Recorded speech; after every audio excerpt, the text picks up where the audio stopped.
Bienvenue dans Tous Danseurs, le premier podcast dédié 100% à la danse. Merci de partager ce moment avec nous. Moi, c'est Dorothée. J'aime saupoudrer ma vie de soleil et je porte en moi la passion de la danse depuis l'enfance. Tous Danseurs, c'est une conversation avec un acteur de la danse d'aujourd'hui et de demain. On y parle de toutes les danses. Un temps suspendu pour découvrir des parcours insolites de femmes et d'hommes qui vivent passionnément danse, des artisans du mouvement. Danseurs et athlètes, costumiers, chorégraphes, metteurs en scène, musiciens, chercheurs, des créateurs et ouvriers de la danse. Dans l'ombre ou la lumière, ils sont tous en mouvement, tous artistes, tous danseurs. Le podcast est disponible sur de nombreuses plateformes, alors abonnez-vous pour ne pas manquer de nouvelles rencontres autour de la danse. Et surtout, n'oubliez pas de laisser un mot doux ou une note 5 étoiles sur iTunes ou Apple Podcast. Ah, j'oubliais, n'hésitez pas à m'écrire sur l'Instagram Tous Danseurs si vous avez des questions. Pour vous, un hors-série de 3 podcasts sur les danseurs devenus parents pour parler sans tabou des peurs, des joies, de maternité, du corps, de vie de danse souvent transformée et parfois réinventée, mais surtout du bonheur d'être danseur et parent, avec Laura Arendt, Suzanne Meyer et Michael Lafont. Aujourd'hui, je reçois Michael Lafont, sujet à l'Opéra national de Paris.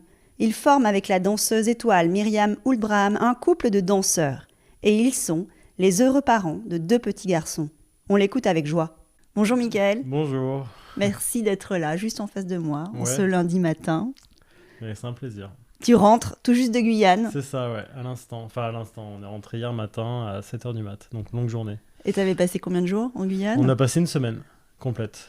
Pour ce projet. Ouais, c'est l'opéra en Guyane, donc ouais. C'est pour ramener la culture dans les dom-toms. C'est un super projet très éducatif et sur le partage. C'était vraiment un plaisir. C'était une très belle expérience et on avait un petit groupe de 4 musiciens de l'orchestre de l'opéra et 3 danseurs. Donc il y avait Myriam Houlbraham et Dorothée Gilbert et moi-même.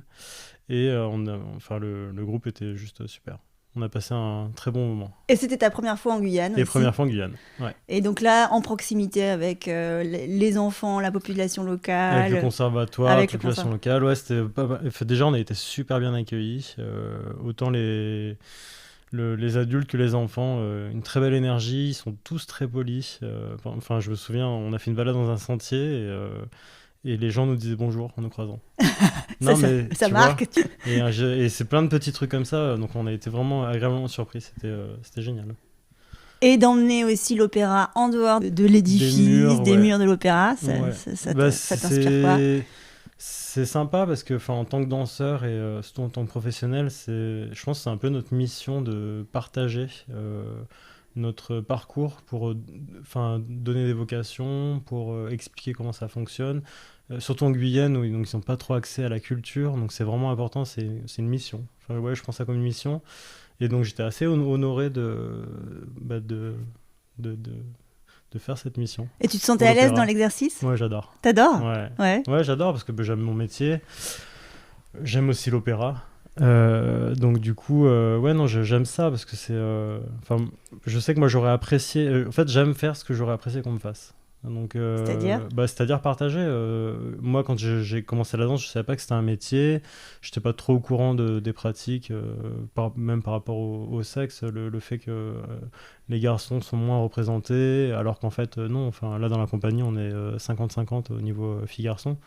Voilà, c'est des petits trucs qui rassurent. Donc c'est des choses que j'aime partager, des faits en fait, et la connaissance, c'est important de savoir les choses. Donc de pouvoir partager ma connaissance avec des jeunes, surtout avec des jeunes, je trouve ça vraiment génial. L'enseignement en général, c'est assez sympa. Ouais.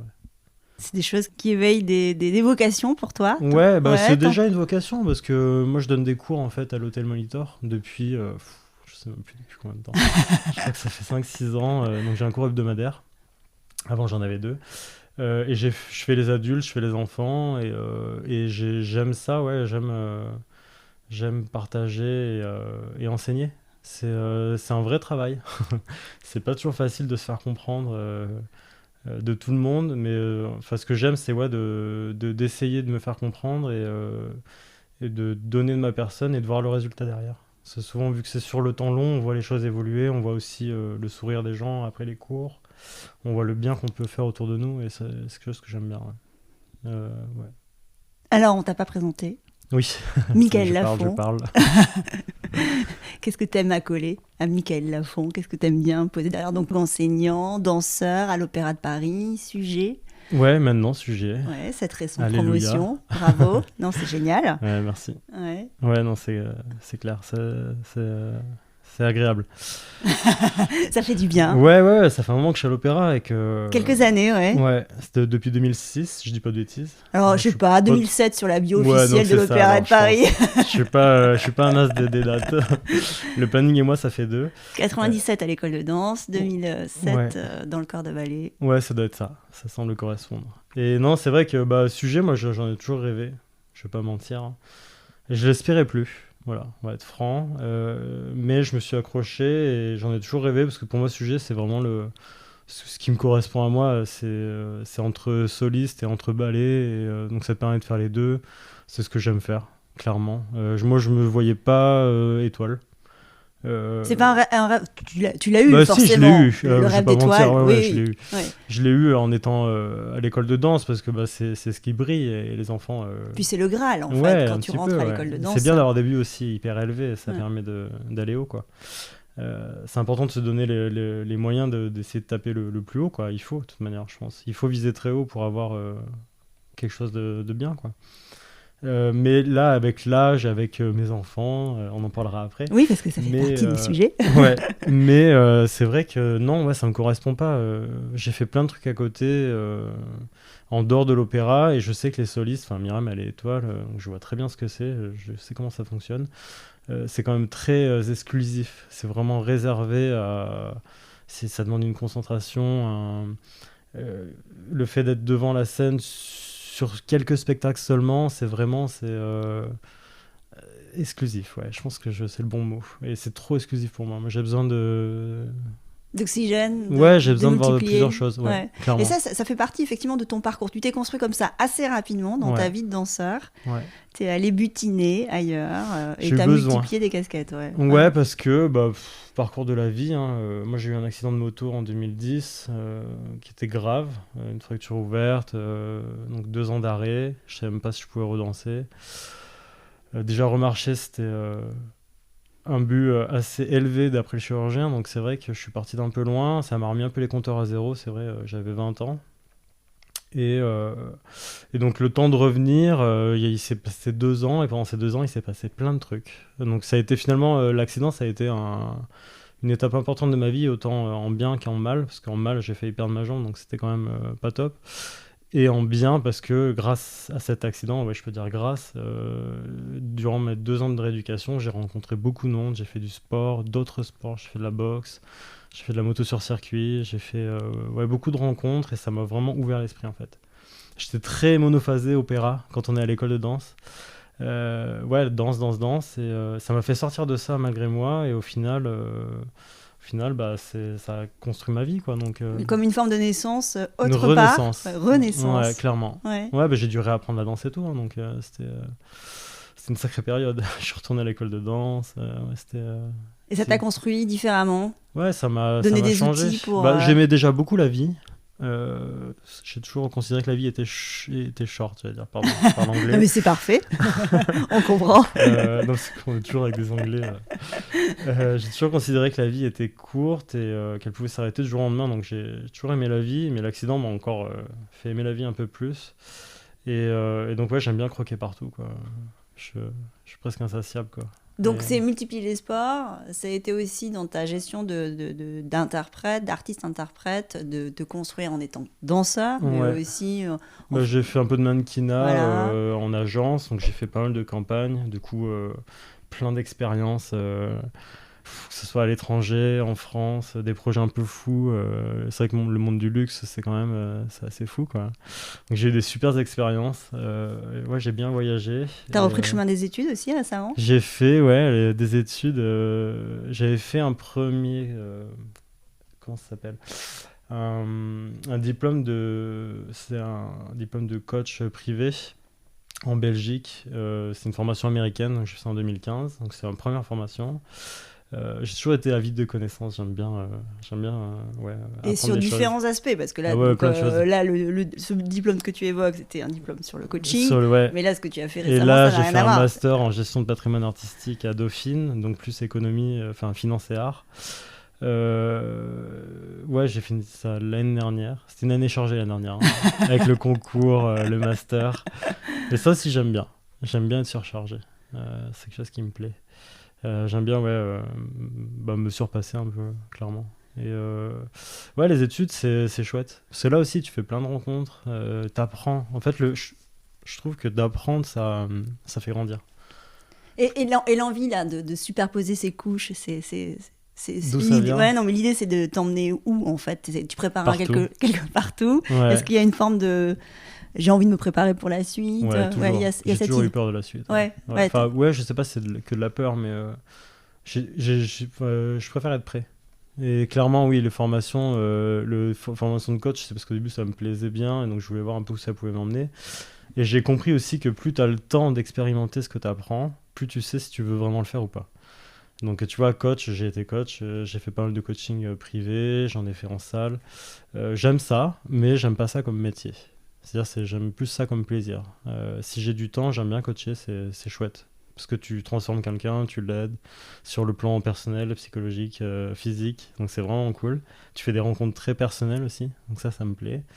Mais j'ai pas envie que ce soit mon gagne-pain. Voilà, donc ça sera pas mon métier. Mais par contre, je suis content de savoir le faire. Donc ça, c'est cool. Tu sais que c'est là, c'est une possibilité. Exactement, c'est un tiroir. Tu vois, j'aime bien avoir des tiroirs et pouvoir les ouvrir quand j'ai besoin. Comme une boîte à outils, en fait. J'adore le bricolage. Là, la finance, c'est l'art. La finance, j'ai toujours aimé ça. Et donc, je le travaille de plus en plus. Parce que je pense que c'est un aspect important d'une vie. Il faut savoir gérer ses finances. C'est pas trop ce que les artistes savent faire en plus. Donc, il y a une forme de pragmatisme dans ce que tu dis qui est. C'est-à-dire d'être assez organisé quand même. Ouais. Disons qu'il faut être un peu les deux, quoi. Il faut être un peu fou et un peu organisé. Je trouve que c'est un bon équilibre. La vie, c'est un équilibre en fait. C'est toujours une histoire de balance. Donc j'essaie de balancer tout ça. J'aime bien être libre de faire ce que j'ai envie de faire. Et donc pour ça, il faut avoir les outils. C'est un peu l'idée. Donc cette année particulièrement chargée. Ouais, hyper chargée. 2 éléments de réussite avec ce diplôme qui va te donner des nouveaux savoirs, des nouvelles compétences pour être ailleurs. Et puis effectivement cette promotion. Ouais, qui était inespérée et qui m'a fait beaucoup de bien. Ouais. C'est quoi ? C'est une forme de relâchement, de soulagement, de se dire... Ouais, comme je te disais, il faut viser le top pour avancer dans la vie. Et donc là, j'ai réussi à gravir une marche que je m'étais psychologiquement mise en tête.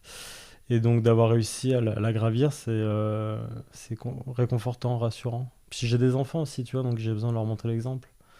Sans que je leur dise, mais ils ont besoin de le voir, tu vois. Les parents, c'est des exemples, donc...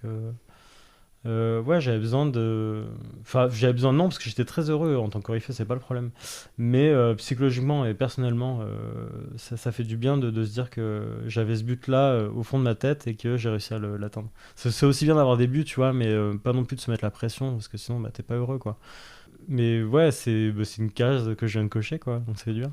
Et cet équilibre bonheur, challenge personnel, comment on le trouve ? Parce que tu dis oui, il faut pas se mettre trop de pression non plus, il faut être heureux à l'endroit où on est. C'est très juste. C'est quand même une difficulté.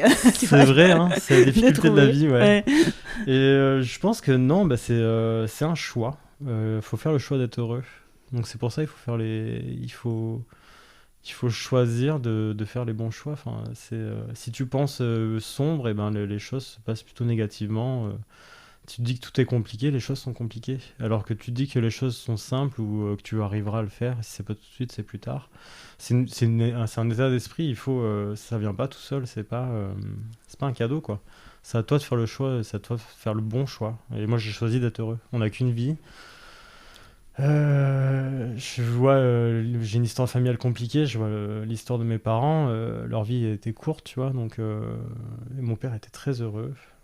Parce qu'il a fait le choix d'être heureux, et donc je fais le choix d'être heureux à mon tour. Et la vie, c'est précieux, on en a qu'une, ça dure pas très longtemps, même si on vit quand même plusieurs années, mais ça passe très vite. Donc j'ai envie de vivre ma vie pleinement, d'être heureux, et pour ça il faut faire le choix de l'être. Donc quand il y a un problème, on trouve un moyen pour le résoudre, et on s'apitoie pas sur son sort, c'est comme ça, quoi. Il faut avancer. Je pense que si tu vois, si tu réfléchis trop négativement, ben, il se passe que des trucs négatifs. Faut provoquer la chance, il faut provoquer le bonheur, il faut... Ouais. Et la danse, quelle source de bonheur elle est pour toi? Un peu d'adrénaline, je Ouais. pense. J'adore être en scène, depuis tout petit. Et la première scène, alors j'y connaissais rien, mais le contact, je sais pas, c'est assez spécial comme sensation. La petite mise en danger d'être un peu nu face au public. C'est un mélange d'émotions, de sentiments que tu retrouves pas partout. D'être en spectacle, d'être avec au contact du public, c'est particulier et du coup, enfin ouais, c'est comme l'adrénaline. En fait, tu recherches, c'est une petite drogue. Hein. Tu recherches ce plaisir. Toujours un peu à la recherche du plaisir en fait. Et ça m'en procure beaucoup. Ouais. Et c'est ce qui te donne envie de progresser et d'être bien parce que tu as envie d'aller en scène, tu as envie de faire des choses chouettes. Et puis tu vis des choses aussi, tu vois, les personnages qu'on joue dans les spectacles. Tu le ferais pas dans une vie normale. C'est un peu comme avoir 1000 vies, tu sais. Tu vis des vies qui ne sont pas les tiennes. Donc c'est assez chouette ça. Et j'adore les rencontres, tu vois. Moi je suis plus contemporain maintenant. Ça fait 5-6 ans. Et j'adore les rencontres avec les chorégraphes. Parce que tu partages des choses assez intimes et assez intenses. C'est des 2 ou 3 mois de travail et c'est des moments forts de la vie. Et ça c'est chouette, je trouve. C'est ce qui me pousse, tu vois. Enfin, c'est ce que j'aime dans la danse en fait. C'est les rencontres, c'est le partage. C'est le plaisir d'être en scène. Ouais, ça se résume un peu à ça. Et l'appel de la danse, tu l'as senti très fort quand? Alors, pas tout de suite. Parce que moi, je suis devenu danseur un peu par hasard. C'est ma mère et ma soeur qui faisaient de la danse. Et mes parents voulaient que je fasse du sport. Donc, j'ai essayé un peu tous les sports. Karaté, boxe, natation. Et un jour, je me suis retrouvé par hasard dans le cours de danse de ma sœur. Et j'ai été hyper bien accueilli par la professeure qui m'a dit « Mais viens, essaye. Même si t'as pas d'affaires, c'est pas grave. » Et donc, j'étais avec ma sœur. En fait, je trouvais ça rigolo. Voilà, tout simplement. Je trouvais ça chouette d'être bien accueilli. Et ça a commencé comme ça, vraiment du hasard. Un petit cours de danse, ça m'a plu. Je trouvais ça sympa. Et donc, je me suis retrouvé là-dedans, un petit peu embarqué, tu sais, comme une vague. Un peu poussé. Un flow. Ouais, exactement. Et j'ai surfé le flow très naturellement, juste parce que j'étais bien. Et ça s'est concrétisé, pour répondre à ta question, tard. Ça s'est concrétisé en 3e division quand j'ai failli être viré de l'école. Ah oui, là tu t'es dit oula. Ouais, j'ai failli me faire sortir et en fait c'est ça qui m'a fait prendre conscience de l'amour que j'avais pour la danse. C'était au bord au bord du gouffre. Ah oui, en fait, j'aime vraiment ça, j'ai pas envie de m'arrêter. Et donc là, c'est un petit peu switché parce que je faisais ça un peu de manière légère, on va dire. Oui, tu t'es rentré à l'école de danse sans forcément sans forcer, de projet particulier. Non, ouais. C'était là parce que j'étais bien, c'était une aventure. Mais c'était pas un but dans ma vie. Et ça s'est transformé cette fois-là où j'ai failli ne plus être à l'école. Et donc c'était Elisabeth Platel que j'avais vue et qui m'avait dit que je sais plus si c'est Elisabeth ou Bernard Louchet. On avait eu une discussion et en gros c'était soit maintenant soit jamais. Et le maintenant ou jamais m'a bien réveillé en fait. Et je me suis dit ouais non en fait je peux pas faire sans la danse. Qu'est-ce que t'allais perdre à ce moment-là? Du bonheur. Et comme je te dis, je suis très attaché à ça. Et donc j'allais être triste, ouais. Donc je me suis accroché parce que c'est ça qui me rendait heureux, en fait. Et du coup, là, c'est devenu clairement un but. Il fallait que je rentre à l'opéra. Je voulais être danseur. Pas forcément danseur étoile, même si j'en rêvais au fond de moi. Mais je voulais être danseur à l'opéra. Ouais. Je voulais rentrer. Et là, du coup, je me suis donné les moyens. Je pense que ça a changé quelque chose. La manière de voir la danse comme un besoin. Donc là, tu te donnes les moyens à fond, quoi. Ça aurait été un manque sinon. Et t'aimais tellement la danse que tu as même construit ta vie avec une danseuse. Ouais, bah ouais, du coup ça a clairement fait toute ma vie. Ça a fait qui je suis maintenant, ouais. Ça a fait de moi qui je suis. Ce métier est incroyable parce que déjà j'en vis, tu vois, je vis de quelque chose que j'aime, donc c'est une chance énorme, ça j'en suis conscient.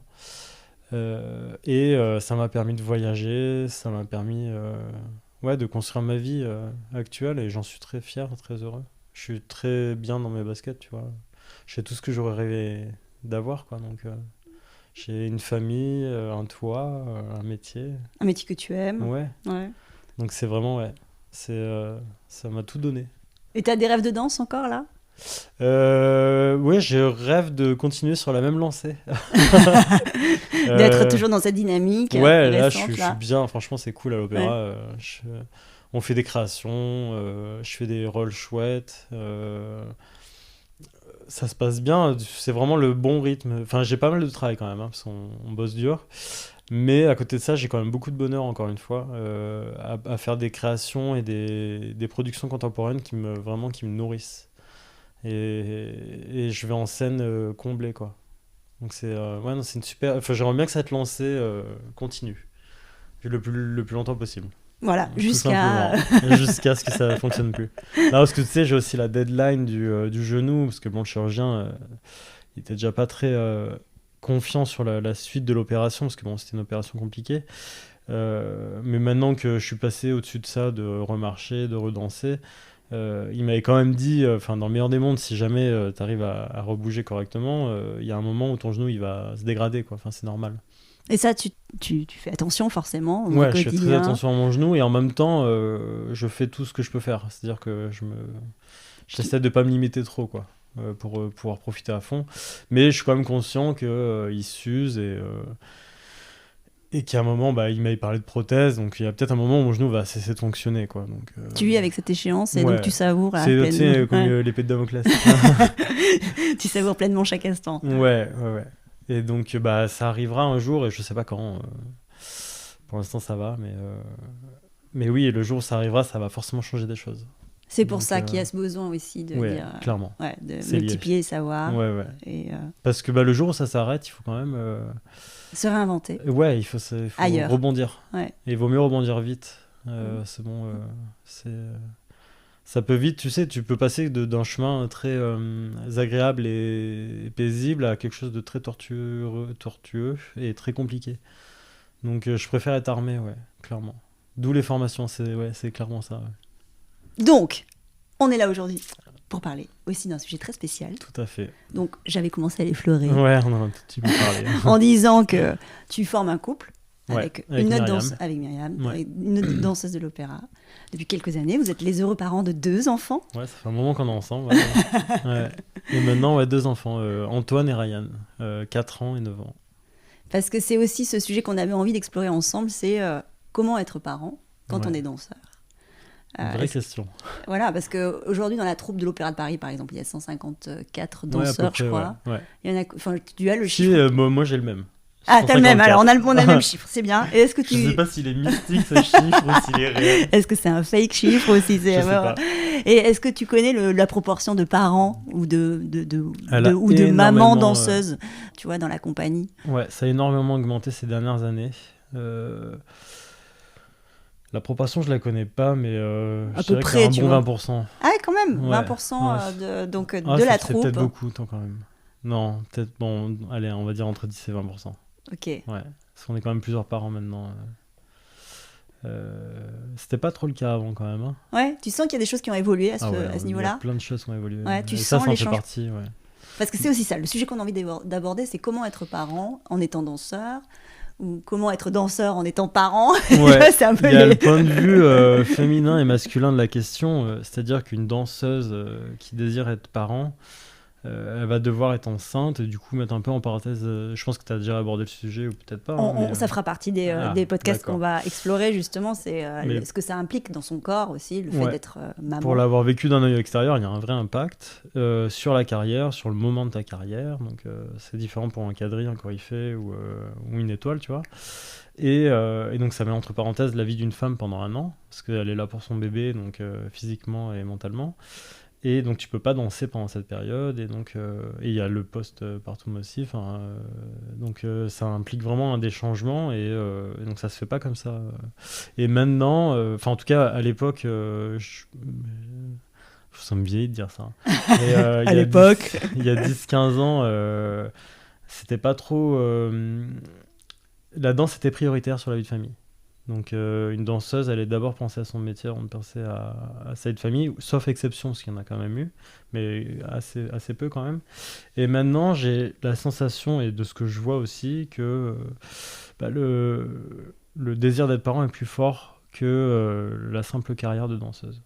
Voilà. Donc je vois du coup des collègues, que ce soit de ma génération ou d'autres générations, qui ont des enfants et qui prennent le temps de prendre un an de pause pour faire leur enfant. Et ça, c'est chouette que ça change dans ce sens-là. Ouais. Et vous, comment vous êtes préparé au premier enfant quand le premier est arrivé? Je me suis pas préparé. Parce que pour moi, voilà, c'était un bonheur de la vie qui est arrivé. Ouais, clairement. Moi, je viens d'une famille où mon père était incroyable. Il nous a super bien élevés, donc j'ai des histoires. Je suis très.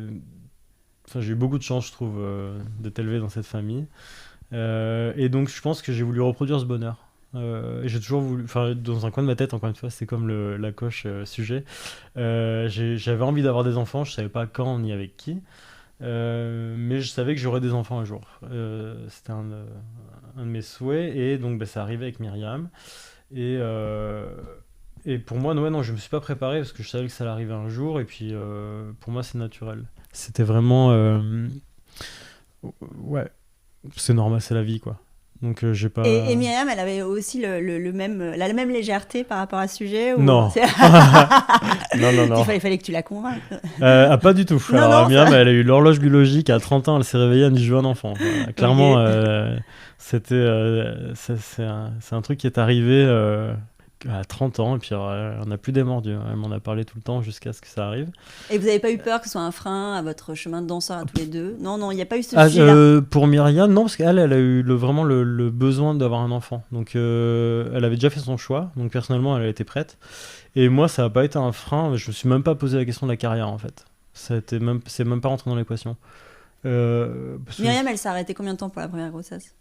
1 an et quelques. Et toi, t'avais pris un congé aussi parental ou pas? Non, alors ça, c'est un de mes grands regrets. Je me suis un peu fait avoir. Je vais lâcher le truc. J'étais sur une création, et je vais pas donner de nom, mais en gros, on m'a dit que si je prenais mon congé parental, j'étais pas sûr d'avoir ma place dans la création. Donc j'étais un peu plus jeune, un peu plus naïf, et je me suis fait un peu avoir, donc j'ai pas pris mon congé. Ça, c'est un gros regret. Et d'ailleurs, si vous m'écoutez, je vous conseille de prendre votre congé, parce qu'il y en a qu'un. Pas pour prendre le congé, mais pour vivre des moments avec ses enfants. Ça grandit très vite. Donc j'ai pas pris mon congé parce qu'on m'a mis la carotte sous le nez j'allais danser, et au final j'ai pas dansé plus que ça. Mais ouais, donc non, j'ai pas pris mon congé, c'est un gros regret. Sachant que la structure de l'opéra permet ça quand même. Vous êtes. Ah, mais bien sûr. Voilà, c'est quand même après, par rapport à un danseur freelance, tu vois, on aura d'autres témoignages. Nous, on est hyper couvert, ouais. Voilà, vous avez clair. quand même cette. On est salarié, on a les droits comme chaque Et donc, parent. il faut aussi. Voilà, c'est un. Ouais. C'est un bonheur de pouvoir. Mais sauf que tu sais, il y a quand même la dimension artistique. Oui. Et tu as quand même les rôles et la manière dont on te place sur les rôles. Et c'est vrai que j'avais 24 ans. Et donc on m'a dit, ouais, t'es pas sûr de récupérer ta place si tu prends ton congé. Du coup, naïvement, j'ai laissé filer mon congé pour assurer ma place à l'opéra. Du coup, une place qui m'a pas au final intéressé plus que ça, parce que c'était une place basique, quoi. Et j'ai loupé mon congé paternité. Donc j'ai loupé ces moments un petit peu privilégiés avec mon fils quand il était bébé. Je regrette. C'est un de mes regrets, ouais. Et le deuxième, je me suis pas fait avoir. J'ai pris mon congé et j'ai kiffé avec mon fils. Ça, c'était cool. Parce que ça grandit vite. Et quand c'est... moi, j'ai eu la chance de... Je reviens sur mes enfants, mais... d'assister à l'accouchement avec Myriam, c'est un moment incroyable, la naissance d'un enfant. Et tu sais, t'as le pot à pot au début avec ton bébé, et donc c'est le premier lien physique que tu as avec ton fils par rapport à la maman qui l'a dans le ventre. Et donc c'est hyper important, parce que c'est la première fois que tu connectes avec ton fils, et c'est les premiers instants. Et moi j'ai le besoin d'être connecté avec mes enfants. J'ai fait des enfants pour les éduquer, pour les élever, pour les accompagner. Ouais, vraiment prendre part à leur vie, tu vois. Je veux vraiment être présent pour eux. Et donc d'être présent au début, c'est important, parce que c'est quand même les liens qui sont un peu invisibles, quoi, qui se créent au début. Donc je pense que c'est important, de prendre ce temps-là avec son bébé. Même si on se parle pas au début, on se parle différemment. C'est des contacts, c'est des regards. C'est quelque chose d'organique qui se passe, qui s'opère. Ouais, donc c'est important. Donc prenez vos congés. Donc ça, c'est le premier conseil. Ouais. Et le fait d'être deux danseurs, donc avec c'est ce que ça implique, tu vois, dans la gestion comment on est parents et danseurs quand tous les deux on a comme ça Ouais. un planning, je pense, assez C'est chargé, compliqué. Ouais, bah on s'engueule pas mal. Hein. Mais voilà, ça fait partie de la vie, des joies de la vie. Sur l'organisation, ouais, c'est archi compliqué parce que l'opéra nous donne nos plannings très tard, donc il faut prévoir les nounous, il faut les sorties de spectacle, il faut prévoir la garde. C'est pas la partie la plus facile et la plus agréable. Surtout que moi je suis nul en planning, donc ça aide à rien. Mais oui, donc il faut s'organiser et il faut savoir faire des concessions aussi. Il y a un moment où bah, tu es obligé de louper ton cours parce qu'il faut que tu t'occupes de ton enfant. Et puis il y a un moment, il faut que tu prennes la nounou pour aller t'occuper de ton travail. Donc tu vois, c'est un peu cette dualité-là. Mais quand vous partez à l'international, par exemple, là vous étiez en Guyane tous les On deux. était tous les deux en Guyane, ouais. Ouais, et là les enfants ils étaient où? C'est la maman de Myriam qui est venue les garder chez nous. D'accord. Comme ils avaient école.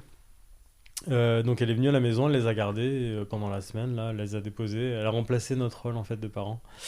Mais ça se fait, en fait ça se fait très bien, c'est juste qu'il faut accepter de partir déjà. Et puis il faut pas s'inquiéter de ça pour les enfants parce que les nôtres ils sont habitués depuis tout bébé. Quand on part ça leur fait ni chaud ni froid quoi. Et Ils dans nous les disent, premières années, est-ce qu'ils étaient avec vous ou pas? On a fait une tournée avec Ryan, c'était à Copenhague si je dis pas de bêtises. Mais alors là, faut s'accrocher. Hein.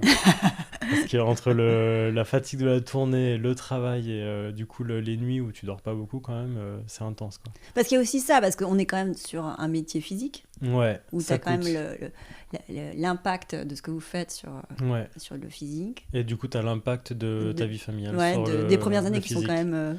Bon, clairement, tu dors pas. Ouais. Voilà. Donc il y a aussi ça, le manque de sommeil, un corps qui est quand même.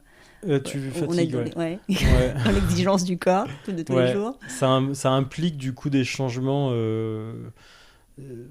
physiques et t'es fatigué quand même. Vous avez modifié des choses dans votre manière de fonctionner, dans votre vie, dans votre quotidien pour faire face à ça? Je pense qu'il y a eu des modifications, peut-être je m'en rends pas compte. En fait, oui, tu sens que t'es fatigué. Mais du coup, si je dirais, ouais, je sors moins quand même. Enfin, tu sais, il y a des soirées où tu te permets de clairement dépasser leurs limites. J'en fais moins de celles-là. Parce que du coup, t'as un déficit de sommeil qui est plus grand. Et donc, tu le sens. Tu sens que t'es plus fatigué. Et clairement, ça a un impact sur ta performance en danse. T'es moins performant qu'un jeune qui a le temps de dormir. Et ça, c'est ce que tu te dis, toi, non, ou est-ce que c'est réel? C'est ce que je sens, ouais. On te l'a dit aussi ou pas? Que j'étais moins performant? Non. Non.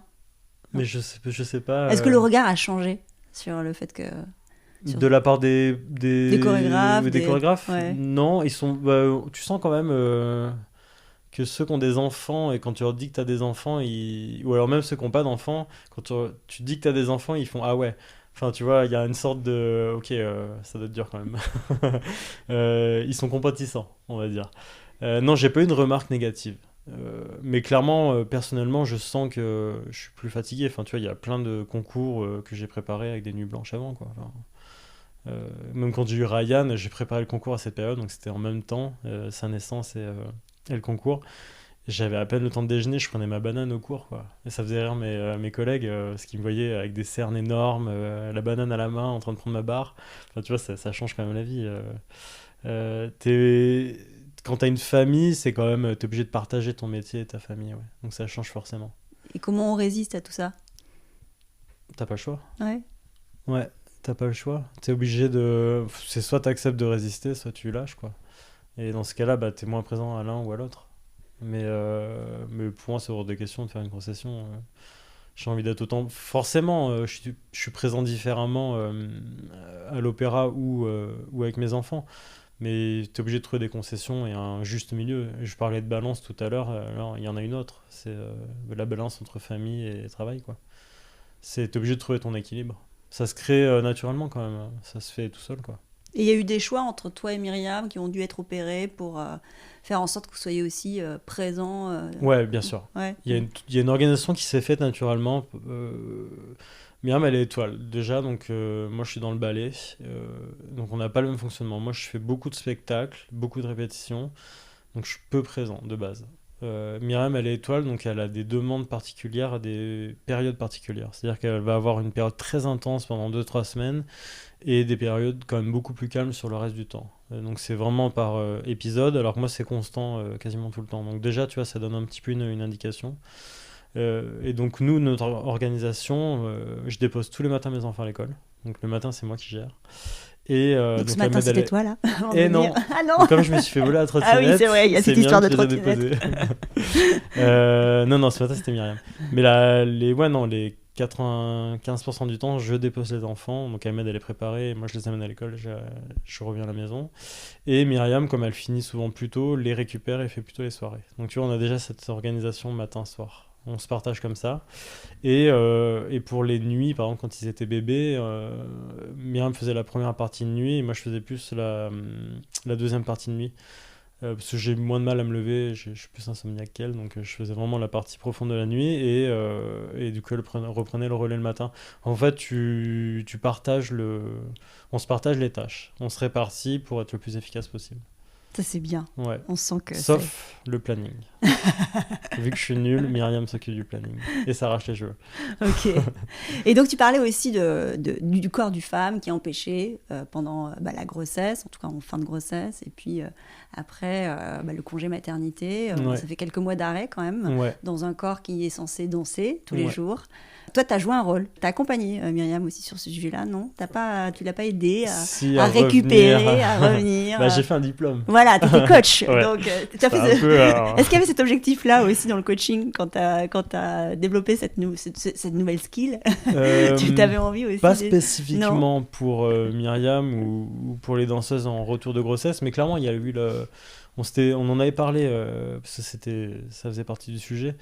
Et donc je l'ai pas fait pour ça, mais en tout cas ça m'a aidé. Et donc ça m'a aidé à accompagner Myriam, parce que c'est quand même pour une femme c'est assez important de bien revenir, autant pour les abdos que pour des aspects plus techniques féminins. Mais tu peux pas reprendre n'importe comment à un tel niveau en fait. Donc tu as besoin de faire les choses sérieusement et efficacement, parce que tu reprends quand même assez fort, assez vite. Et donc c'était pour la deuxième grossesse, si je dis pas de bêtises. Pour la première grossesse, il n'y a pas eu cette proximité-là? Non, la formation elle est arrivée au même moment, donc non. Ouais. Mais la deuxième grossesse, je l'ai aidé à se remettre en forme. Déjà parce que c'est dur. La première grossesse, ça m'avait dit quand même, ça m'a coûté. Ouais. Et donc j'ai peut-être voulu apporter ma pierre à l'édifice sur le second. Ouais, c'était ta manière de contribuer. Un petit peu, ouais, physiquement, ouais. À l'aider à revenir. Parce que j'ai vu quand même que c'est pas facile pour une femme, c'est des sacrifices quand même, ça leur coûte quoi. Donc ouais, on était en vacances et du coup je l'ai aidé à se remettre en forme. C'était quoi les priorités en tant que coach? Je parle d'abdos. De bien faire mon boulot. Déjà. Et elle m'a dit que j'étais... parce qu'on est en couple, tu vois, donc ça modifie un peu les rapports. Elle m'a dit que j'étais dur. Tu l'as pas lâché. Mais que j'étais sérieux et que je l'avais aidé, donc c'était le but principal. J'ai rempli ma mission, quoi. Donc non, j'étais assez content de l'avoir aidé. Mais par exemple, ça se concrétisait par quel type de... Tu vois, t'es dit, vous êtes donné je lui ai fait un programme... quand même, tu vois, t'es pas super bon en planning, mais tu avais fait un programme de... Je lui ai fait un programme de remise en forme spécifique. C'est-à-dire que c'était vraiment axé sur déjà la protection de son corps, de se remuscler correctement au niveau des abdos, d'être très progressif et par palier, et pour pas abîmer en fait son corps. Et aussi très spécifique lié à la danse, c'est-à-dire la remise en forme pas que du corps, mais pour revenir en scène, c'est-à-dire remuscler tout ce qui est utile à la danse en fait. Donc c'était à la fois global et très spécifique. Donc les exercices que je lui faisais étaient vraiment taillés pour... et c'était un peu comme un laboratoire aussi. On va essayer des choses avec toi, Myriam. C'était voir comment on est le plus efficace en trouvant les bons exercices. Parce que tu peux être très créatif dans ce genre de domaine. Et là, par exemple, tu me disais qu'il y avait de plus en plus de femmes qui étaient mamans au sein de la compagnie. Ouais. Donc ça fait partie des sujets, j'imagine, des préoccupations, comment revenir vite et avoir une puissance physique qui soit toujours au rendez-vous. Est-ce qu'il y a un accompagnement là-dessus ou pas? Elles sont beaucoup plus accompagnées, parce que maintenant, tu sais, on a un pôle médical à l'Opéra. Il y a même des gynécologues qui viennent. Donc ouais, ça n'existait pas, tu vois. Sur la première grossesse de Myriam, on est sur la lune, quoi, tu vois, il y a rien de tout ça. Donc maintenant, elles sont accompagnées. Donc je suis pas à l'intérieur des discussions, mais je pense que c'est Xavier qui s'occupe du D'accord. pôle médical. Je pense qu'elles discutent de ça, il y a plus de prévention, ouais, clairement. Elles sont mieux encadrées et oui, vraiment, il y a un changement de mentalité parce que c'est ce qui était compliqué à l'époque, c'est-à-dire d'avoir un enfant, c'était quand même pas anodin. C'est devenu quand même tout à fait commun, enfin pas commun, mais normal. Ouais. C'est rentré dans la normalité. Donc du coup, il y a la prévention, il y a, enfin, elles sont, c'est normal, c'est devenu normal. Donc c'est quand même mieux maintenant. Génial. C'est ouais, bien d'entendre ouais, ça. c'est important. Bah, Ouais. Une famille, c'est la vie quand même. Et toi, tu sens que ça n'a pas été un obstacle dans vos chemins de danseur, le fait d'être parent? Non, forcément, à certains moments je dirais que ça a pu nous empêcher de faire des choses dans le sens où des fois, techniquement, au niveau du planning, tu peux pas être à 1000 endroits au même moment, mais dans l'ensemble, ça a pas du tout été un frein. Enfin, moi, limite, je danse plus maintenant qu'avant, tu vois, et plus de rôles maintenant qu'avant. Donc, ça a clairement pas été un frein. Je pense au contraire que quand tu as des enfants, tu te nourris différemment. Tu revois tes priorités et ouais, des angoisses que tu pouvais avoir avant. Enfin, je sais pas, moi, mon fils s'est retrouvé aux urgences après une chute. Là, c'est une réelle urgence et tu paniques pas. Enfin, tu vois, tu fais les choses pour qu'il soit vite soigné et que ça aille bien, parce que ça peut aller très vite. Et bah, du coup, quand t'as un spectacle et que tu stresses parce que, je sais pas, t'as une petite pointe au mollet, bah, tu relativises. Donc, ça te permet, d'une manière, en fait, d'avoir des enfants. Moi, ça m'a permis d'être, tu sais, efficace. C'est-à-dire d'aller directement au point. Euh, Fais ce qu'il y a à faire et ça se passera très bien. Donc tu t'enlèves des pollutions intellectuelles. Tu vas directement à l'essentiel. Finalement, à des enfants, ça t'apprend un peu ça. Parce que c'est assez... Ça recentre. Ouais, clairement. C'est clair et efficace, un enfant. Ça va directement... Ça te dit les choses très naturellement. Ça prend pas de virage. Et en tant qu'artiste, est-ce que ça t'a rempli différemment? Est-ce que tu te sens...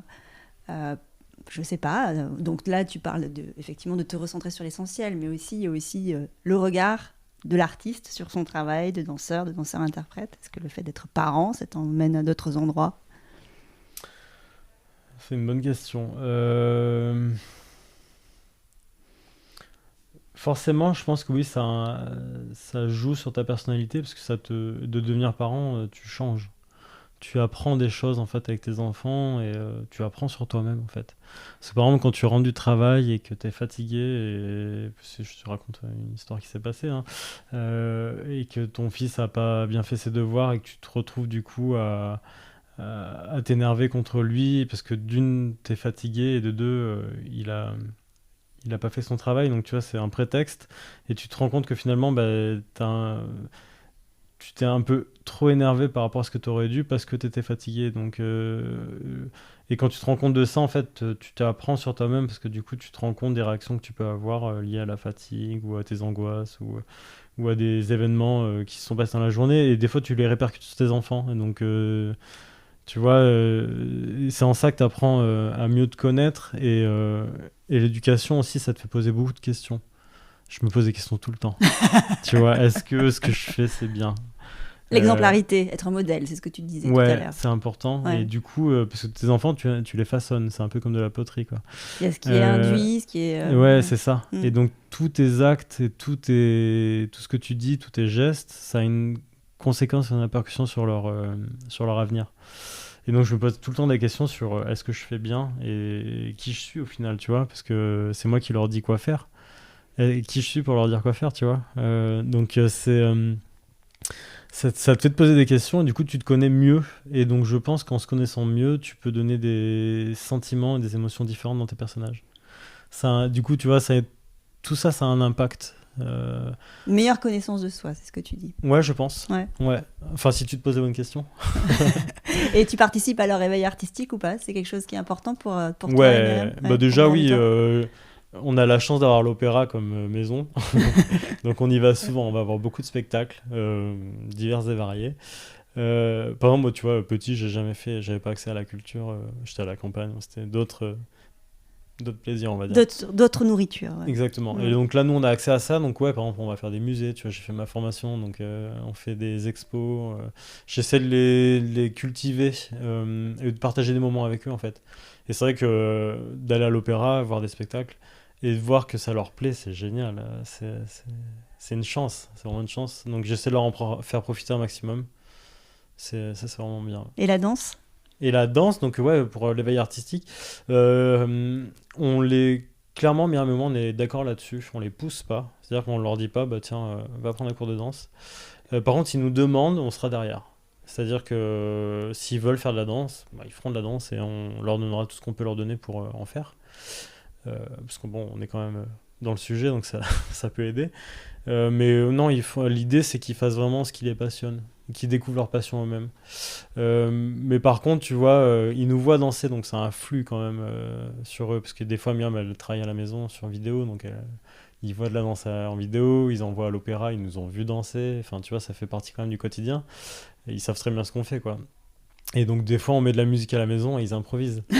Ah, mais c'est génial parce que mon petit Antoine là, il adore ça, il adore faire le show et du coup il fait des impros presque un peu contemporaines et c'est génial, on les encourage vachement à faire ça parce qu'ils s'éveillent physiquement. Replacer le corps au centre de... Ouais, et puis un enfant c'est hyper naturel, il le fait normalement quoi, donc c'est trop bien.